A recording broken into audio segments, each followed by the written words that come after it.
good part from the perhaps not so good part. There is a reason why we put a banana on the bookmark, and if you Google Ray Comfort and banana, you'll find fairly quickly why we did that. But at any rate, everybody should have a copy of Origin of Species, and if you didn't get your Ray Comfort book, you can find other copies of it elsewhere.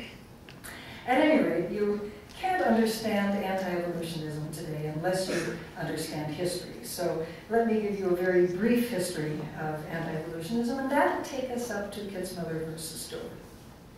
So beginning as we do in my line of work in the beginning, we start with, of course, the 1920s and the earliest part of the 20th century. Anti-evolutionists attempted to ban evolution. The Scopes trial period of the late teens and the early 20s, they succeeded, in fact, in banning evolution in 3 states by passing legislation prohibiting the teaching of evolution in the schools. And in fact, evolution largely disappeared from textbooks by 1930s. And didn't return to textbooks until the, approximately until the high school biology curriculum reforms in the 1950s in the Sputnik era.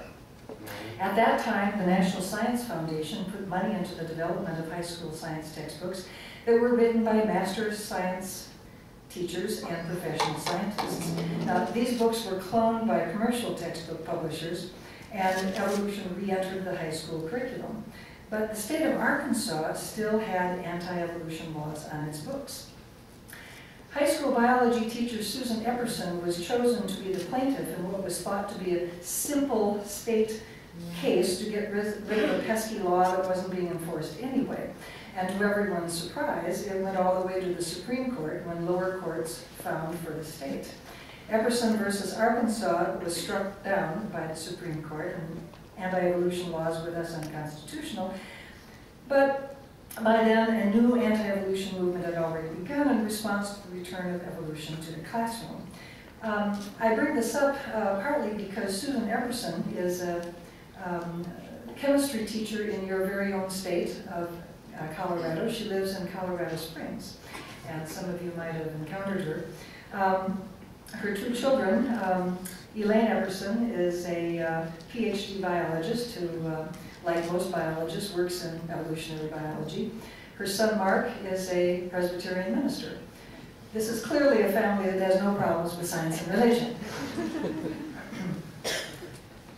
The movement that had begun even before the Epperson versus Arkansas case that struck down Scopes-type anti-evolution laws was, of course, scientific creationism. Scientific creationism was a movement largely begun by a very important historical figure, Henry Morse, who died in the early 2002, who founded the Institute for Creation Research and almost single-handedly founded this very important anti-evolution movement, Young Earth creationism or creation science. Morse took the religious belief of special creationism and claimed that there were scientific data to support it, hence creation science. Now, special creationism is a specific Christian religious belief that claims that not just that God created, but makes specific claims about how God created. And this is the idea that God creates things in their present form. This is the most important component of special creationism. Not all creationists, not all Christians embrace the doctrine of special creationism. It's not a point of view you find, for example, in Catholicism or in most of mainstream Protestantism, for example. But it is a very definite component of conservative Christianity. Creationism of things in their present form, whether whole organisms, as in biblical literalist six-day creationism, or parts of organisms, like the bacteria flagellum, which we find in intelligent design creationism. In terms of biblical literalist creationism, if you read the Bible as a literal document, the Bible talks about the creation of kinds of organisms. This is the sort of thing that special creationism deals with. In literalist Genesis, God creates kinds of organisms as we see them today, with very little change. And of course, in intelligent design creationism, God creates very complex things like the blood clotting cascade, or the bacteria flagellum, or other highly complex characteristics.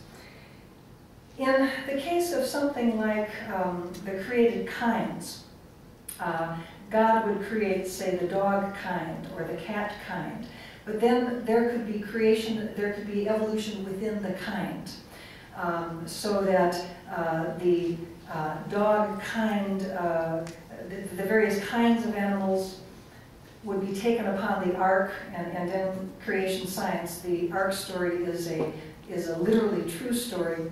When Noah and his family and all the animals on the ark landed, the animals got off, the kinds got off the ark, and then they diversified into the variety of species that we see today. So the dog kind, the 7 pairs of dogs would get off the ark and then diversify into dogs and jackals and foxes and wolves and so forth and so on. So you can get microevolution within the kinds, but the kinds do not have common ancestors. So you would not have a common carnivore ancestor of the dog kind and the lion kind and the cat kind and so forth. So evolution doesn't work for special creationists, but you can have microevolution. So they accept natural selection and they accept speciation, but they don't accept evolution as evolutionary biologists would understand it. So there's a little bit of modern science that's accepted, but evolution in the sense of the big idea of common ancestry is not accepted. A major characteristic of creation science, in the Henry Morris sense of it, of young Earth creationism, is of course a young Earth. And catastrophic geology is very important. This is important because the young Earth aspect of creation science is vital. Unless the Earth is young, the whole explanation falls apart. If you have an old Earth, then you get evolution. Once you accept microevolution and an old Earth, evolution is inevitable. Common ancestry is inevitable. So the young Earth aspect is something they defend very, very strongly, and with that goes the catastrophic geology. Since I'm in Colorado, I thought I would tell you a little bit about the catastrophic geology that they use to explain the Colorado Plateau. They love talking about Grand Canyon. This is their model of the Colorado Plateau. The right-hand part of this diagram shows Grand Canyon. The lower part of the Grand Canyon is pre-flood. The Grand Canyon itself, they claim, was laid down during the early flood. The late flood explains the very upper part of Grand Canyon, and then, as you see, you can walk across the upper part of or the middle part of the Colorado Plateau, and then the upper part of the Colorado Plateau is post-flood. This, of course, is absolutely lunatic to most geologists.